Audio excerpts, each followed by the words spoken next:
Hello दोस्तों, नमस्कार। स्वागत है आप सभी का टीजीटी हिंदी के प्रैक्टिस सेट नंबर 5 में। अभी तक हम लोगों ने 4 प्रैक्टिस सेट कर लिया है, जिसका वीडियो हमारे चैनल के प्लेलिस्ट में अपलोड है, तो आप वहां से आसानी से देख सकते हैं। चलिए शुरू करते हैं। आज का पहला प्रश्न क्या कह रहा है? पहला प्रश्न है, ब्रजभाषा का विकास किस अपभ्रंश से हुआ है? पैशाची, नागर, सौरसेनी, अर्धमागधी। तो ब्रजभाषा का जो विकास हुआ है वह हुआ है सौरसेनी अपभ्रंश से, तो ऑप्शन नंबर सी सही हो जाएगा। अगला जो प्रश्न है, खड़ी बोली का सर्वाधिक उपयुक्त प्राचीन नाम है। ऑप्शन दिए रेखता, हिंदवी, कौरवी, देहलवी। तो खड़ी बोली का सर्वाधिक उपयुक्त प्राचीन नाम जो है वह कौरवी है, तो ऑप्शन नंबर यहाँ सी सही हो जाएगा। अगला प्रश्न देखते हैं, ढूढ़ाड़ी राजस्थान के किस क्षेत्र में प्रचलित है? कोटा बूंदी में, अलवर भरतपुर में, जयपुर सवाई माधोपुर में, जोधपुर बीकानेर में। तो ढूढ़ाड़ी जो राजस्थान के क्षेत्र में विकसित है, प्रचलित है, वह है जयपुर सवाई माधोपुर में। तो ऑप्शन नंबर यहाँ पे सी सही हो जाएगा। अगला प्रश्न देखते हैं। अगला प्रश्न दिया हुआ है कि राष्ट्रभाषा हिंदी के प्रचार प्रसार के लिए गठित पहली साहित्यिक संस्था का नाम क्या है? राष्ट्रभाषा प्रचार समिति, हिंदी प्रचार समिति, हिंदी साहित्य सम्मेलन, नागरिक प्रचारणी सभा। तो राष्ट्रभाषा हिंदी के प्रचार प्रसार के लिए गठित पहली साहित्यिक संस्था का जो नाम है वह है नागरिक प्रचारणी सभा। तो ऑप्शन नंबर डी सही हो जाएगा। अगला प्रश्न देखते हैं। अगला प्रश्न दिया है, हिंदी साहित्य के इतिहास लेखकों में क्रमानुसार कवियों का वर्गीकरण सर्वप्रथम किसने किया? जॉर्ज ग्रियर्सन, मिश्र बंधु, शिव सिंह सेंगर, गारसा दत्तासी। तो सबसे पहले काल क्रमानुसार कवियों का जो वर्गीकरण किया गया है वह जॉर्ज ग्रियर्सन द्वारा किया गया है, तो ऑप्शन नंबर ए सही हो जाएगा। अगला प्रश्न देखते हैं। अगला जो प्रश्न दिया हुआ है, आदिकाल के अंतिम चरण के प्रसिद्ध कवि कौन थे? अब्दुल रहमान, अमीर खुसरो, स्वयंभू, सरहपा। तो आदिकाल के अंतिम चरण के जो प्रसिद्ध कवि हैं वे हैं अमीर खुसरो, तो ऑप्शन नंबर बी सही हो जाएगा। अगला प्रश्न देखते हैं। अगला प्रश्न क्या है, ऐसे रासु ग्रंथ के रचनाकार का नाम बताइए जिसकी रचना अजमेर के शासक से संबंधित है? दलपति विजय, नरपति नाल, नल्ल सिंह, मधुकर भट्ट। तो यह जो संबंधित है वह नरपति नाल के रचना से संबंधित है, तो ऑप्शन नंबर बी सही हो जाएगा। अगला प्रश्न देखते हैं, निर्गुण साधक भक्त कवियों में काल क्रमानुसार प्रथम उल्लेख कौन है? ज्ञानदेव, नामदेव, कबीर, रैदास। तो निर्गुण भक्त कवियों में सबसे पहले जो उल्लेख मिलता है वह मिलता है नामदेव का, तो ऑप्शन नंबर बी सही हो जाएगा। अगला प्रश्न देखते हैं। अगला जो प्रश्न है, तन चितौर मन राजा किन्हा, इस पंक्ति में किस प्रकार की वर्णन शैली का प्रयोग हुआ है? तन चितौर मन राजा किन्हा में किस प्रकार का वर्णन शैली का प्रयोग हुआ है? ऑप्शन दिए कथात्मक शैली का, समासोक्ति परक शैली का, अन्योक्ति परक शैली का, रूपकातिशयोक्ति परक शैली का। तो इसमें जो प्रयुक्त हुआ है वह अन्योक्ति शैली परक का, तो ऑप्शन नंबर यहाँ पे जो सी है वह सही हो जाएगा। अगला प्रश्न देखते हैं। अगला जो प्रश्न दिया हुआ है, संत तुलसीदास का संबंध किस आचार्य परंपरा से है? रामानुजीय, मध्वाचार्य, वल्लभाचार्य, रामानंदीय। तो तुलसीदास का जो संबंध है वह रामानंदीय से है, तो ऑप्शन नंबर डी सही हो जाएगा। अगला प्रश्न देखते हैं, कृष्ण काव्य परंपरा में नायक नायिका के प्रेम के चित्रण में कौन सी दृष्टि को प्रमुख माना जाना चाहिए? श्रृंगार रस वर्णन दृष्टि, आध्यात्मिक संकेत दृष्टि, लोकोत्तर रतिभाव दृष्टि, लीला गान दृष्टि। तो इसमें जो प्रमुख माना जाना चाहिए वह है लीला गान दृष्टि, तो ऑप्शन नंबर डी सही हो जाएगा।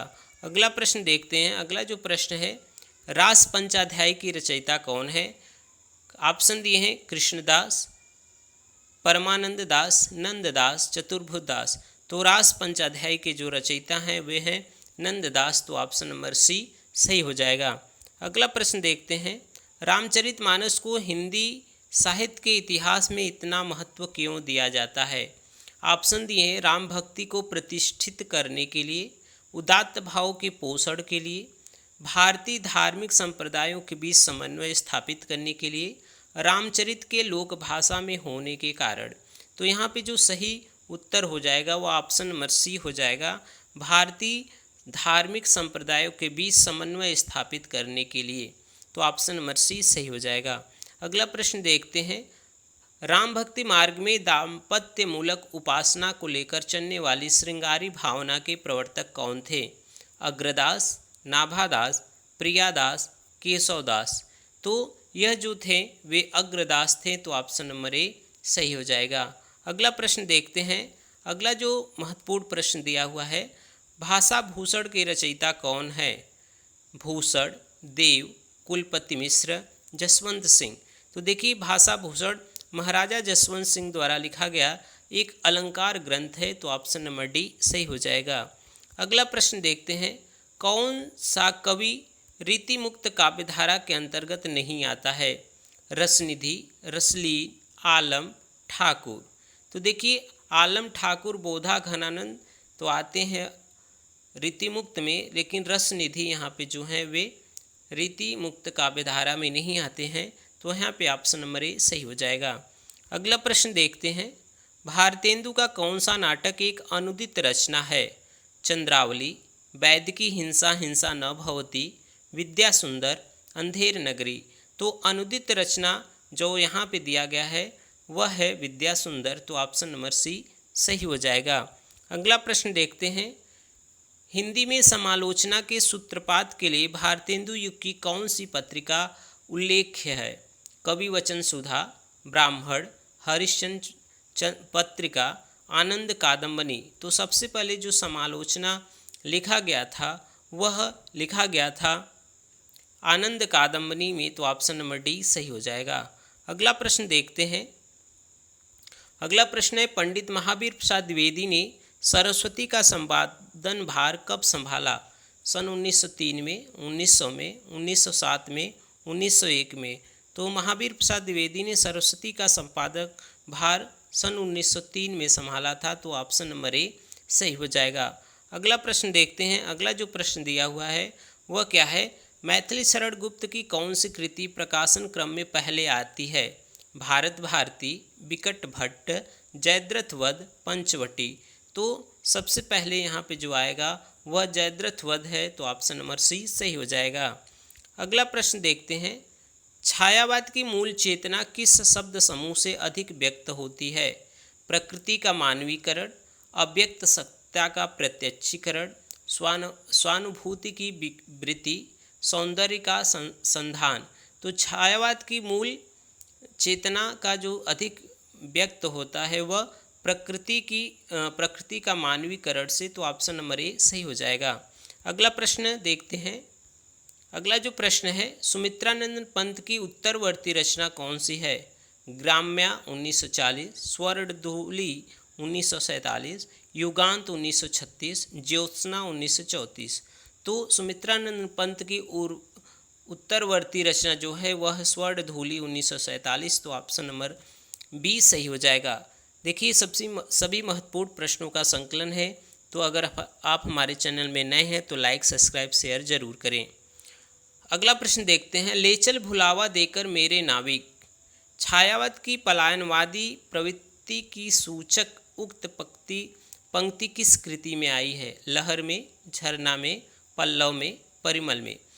तो यह जो आया हुआ है वह आया है प्रसाद द्वारा जो रचित है वह लहर उसमें आया है। तो ऑप्शन नंबर ए सही हो जाएगा। अगला प्रश्न देखते हैं, निराला की किस कविता को महाकाव्यात्मक रचना की संज्ञा दी गई है? सरोज स्मृति, यमुना के प्रति, बादल राग, राम की शक्ति पूजा। तो जो महाकाव्यात्मक की संज्ञा दी गई है निराला की रचना को वह है राम की शक्ति पूजा। तो ऑप्शन नंबर डी सही हो जाएगा। अगला प्रश्न देखते हैं, कौन सा कवि उत्तर छायावादी कवि नहीं है? कौन सा कवि उत्तर छायावादी कवि नहीं है? नरेंद्र शर्मा, रामकुमार वर्मा, बच्चन, अंचल। तो उत्तर छायावादी जो कवि नहीं है वह यहाँ पे हैं नरेंद्र शर्मा। तो ऑप्शन नंबर ए सही हो जाएगा। अगला प्रश्न देखते हैं। अगला प्रश्न है, प्रगतिवाद के अंतर्गत कौन सा विचार अमान्य है? यथार्थवाद, रूपवाद, पदार्थवाद, समाजवाद। तो प्रगतिवाद के अंतर्गत जो विचार अमान्य है वह है रूपवाद। तो ऑप्शन नंबर बी सही हो जाएगा। अगला प्रश्न देखते हैं। प्रयोगवाद के प्रवर्तक के अनुसार प्रयोगवादी कवि का मुख्य लक्ष्य क्या था? नए काव्य उपकरणों का प्रयोग, भावुकता के स्थान पर बौद्धिकता की प्रतिष्ठा, नई राहों का अन्वेषण, काव्य की पूर्व परंपरा का निषेध। तो प्रयोगवाद के प्रवर्तक के अनुसार प्रयोगवादी कवि का जो मुख्य लक्ष्य था वह था नई राहों का अन्वेषण। तो ऑप्शन नंबर सी सही हो जाएगा। चलिए देखते हैं अगले महत्वपूर्ण प्रश्नों को। अगला प्रश्न है, कौन से लेखक उन 4 महानुभावों में नहीं हैं जिन्हें आचार्य शुक्ल ने खड़ी बोली गद्य को एक साथ बढ़ाने वाला कहा है? सैयद ईसा अल्लाह खां, लल्लू लाल, शिव प्रसाद सितारे हिंद, सदा सुखलाल। तो इसमें से खड़ी बोली के 4 उन नायकों में जो शामिल नहीं हैं वे हैं शिव प्रसाद सितारे हिंद। तो ऑप्शन सी यहाँ सही हो जाएगा। अगला प्रश्न देखते हैं। प्रेमचंद जी के किस उपन्यास पर गांधीवाद का प्रभाव अधिक परिलक्षित होता है? रंगभूमि में, कर्मभूमि में, सेवा सदन में, गोदान में। तो गांधीवाद का जो सबसे अधिक प्रभाव होता है वह प्रेमचंद के रंगभूमि उपन्यास में। तो ऑप्शन नंबर यहाँ पे ए सही हो जाएगा। अगला प्रश्न देखते हैं। जैनेन्द्र का अंतिम उपन्यास कौन सा है? विवर्त, दशार्क, व्यतीत, मुक्तिबोध। तो जैनेन्द्र का जो अंतिम उपन्यास है वह है दशार्क। तो ऑप्शन नंबर यहाँ पे बी सही हो जाएगा। अगला प्रश्न देखते हैं। किस उपन्यासकार ने स्वतंत्र भारत के ग्रामीण यथार्थ का चित्रण पूर्णतः व्यंग्यात्मक पद्धति पर किया है? नागार्जुन, फणीश्वर नाथ रेणु, श्रीलाल शुक्ल, शिव प्रसाद सिंह। तो यहाँ पे जो सही उत्तर होगा वह हो जाएगा श्रीलाल शुक्ल ने। तो ऑप्शन सी सही हो जाएगा। अगला प्रश्न है। नई कहानी को प्रतिष्ठा दिलाने में किसकी संपादकीय भूमिका अधिक उल्लेखनीय है? श्रीपत राय की, भैरव प्रसाद गुप्त की, कमलेश्वर की, मोहन राकेश की। तो नई कहानी को प्रतिष्ठा दिलाने में भैरव प्रसाद गुप्त की सर्वाधिक भूमिका उल्लेखनीय है। तो यहाँ पे ऑप्शन नंबर बी सही हो जाएगा। अगला प्रश्न देखते हैं। नई कहानी की विशेष उपलब्धि किस क्षेत्र में रही है? नई कहानी की विशेष उपलब्धि किस क्षेत्र में रही है? बदलते सामाजिक पारिवारिक रिश्तों के चित्रण में, महानगरीय संत्रास के चित्रण में, व्यक्ति के अकेलेपन के चित्रण में, राजनीतिक मोहभंग के चित्रण में। तो नई कहानी की जो विशेष उपलब्धि रही है वह रही है बदलते सामाजिक पारिवारिक रिश्तों के चित्रण में। तो ऑप्शन नंबर ए सही हो जाएगा। अगला प्रश्न देखते हैं। चंद्रगुप्त नाटक की कौन सी नारी चंद्रगुप्त के प्रति प्रणय भाव नहीं रखती? कार्नेलिया, कल्याणी, सुवासिनी, मालविका। तो चंद्रगुप्त के प्रति जो प्रणय भाव नहीं रखती थी वह थी सुवासिनी। तो ऑप्शन नंबर यहाँ पे सी सही हो जाएगा। अगला प्रश्न देखते हैं। आधे अधूरे की सावित्री के दुख का मूल कारण क्या है? स्वयं सावित्री की मानसिकता, अपने अनुरूप पति का न मिलना, दूसरे पुरुषों की ओर दौड़ना, पति और बच्चों के से उपेक्षित सहयोग न मिलना। तो यहाँ पे आधे अधूरे सावित्री के दुख का मूल कारण है स्वयं सावित्री की मानसिकता। तो ऑप्शन नंबर ए सही हो जाएगा। अगला प्रश्न देखते हैं। अनामिका नामक नाट्य संस्था से जुड़ा हुआ निर्देशक कौन है? ओम शिवपुरी स्वर्गीय, सत्यदेव दुबे, मोहन महर्षि, श्यामानंदन जालान। तो अनामिका नाट्य संस्था से जुड़े हुए जो निर्देशक थे वे थे श्यामानंदन जालान। तो ऑप्शन नंबर डी सही हो जाएगा। अगला प्रश्न देखते हैं। निबंध कृति आलोक पर्व के रचनाकार कौन हैं? विद्यानिवास मिश्र, हजारी प्रसाद द्विवेदी, प्रभाकर माचवे, कुबेर नाथ राय। तो आलोक पर्व के जो रचनाकार हैं वे हैं हजारी प्रसाद द्विवेदी। तो ऑप्शन नंबर यहाँ पे बी सही हो जाएगा। अगला प्रश्न देखते हैं। अगला जो महत्वपूर्ण प्रश्न है। हरिशंकर परसाई के व्यंग्यात्मक निबंधों का लक्ष्य इनमें से क्या है? विसंगति को उजागर करना, हास्य प्रदान करना, पाठकों की भाव जड़ता को तोड़ना, वास्तविक स्थिति का चित्रण करना। तो हरिशंकर परसाई के व्यंग्यात्मक निबंधों का जो लक्ष्य है वह है विसंगति को उजागर करना। तो ऑप्शन नंबर ए यहाँ पे सही हो जाएगा। अगला प्रश्न देखते हैं। अगला जो प्रश्न है, इनमें से कौन निराला के समर्थक आलोचक है? डॉक्टर नगेंद्र, नंद दुलारे वाजपेयी, डॉक्टर रामविलास शर्मा, शांतिप्रिय द्विवेदी। तो निराला के समर्थक आलोचक जो हैं वे हैं डॉक्टर रामविलास शर्मा। तो यहाँ पे ऑप्शन नंबर सी सही हो जाएगा। अगला प्रश्न देखते हैं, इनमें से कौन सा लेखक जीवनी लेखक नहीं है? डॉक्टर रामविलास शर्मा, अमृत राय, अज्ञेय, विष्णु प्रभाकर। तो इनमें से जो जीवनी लेखक नहीं हैं वे हैं अज्ञेय। तो ऑप्शन नंबर यहाँ पे सी सही हो जाएगा।